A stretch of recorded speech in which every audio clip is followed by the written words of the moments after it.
مش كل بداية حلوة بتكمل للآخر. انت عارف ان في مصر كل شوية في جوازة بتحصل، وفي نفس الوقت وفي نفس اللحظة تقريبا في بيت بيتقفل. طيب عمرك سألت نفسك هو ليه؟ وليه بيحصل؟ ليه ناس بتبدأ تحب وبتنتهي بطلاق؟ بص يا صاحبي، الموضوع مش حظ، الموضوع مش نصيب وبس.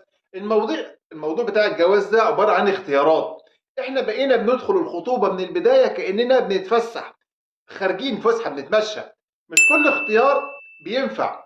واحد داخل علشان الشكل، واحد عايز يتجوز واحد عشان شكلها جميل وبس، وواحدة داخلة تتخطب علشان تهرب من ضغط أهلها عليها، وناس داخلة عيلة تقول يلا نجرب وخلاص.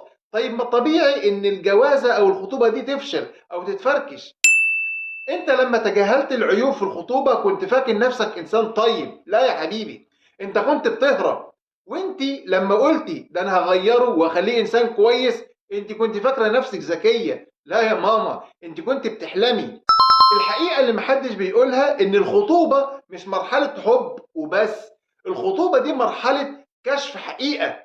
يعني تشوف طباع، تشوف عصبية، تشوف فلوس، تشوف مسؤولية، تشوف الدين بتاع الطرف التاني، تشوف اخلاقه. مش تشوف خروجات وهدايا وكلام حلو وخلاص.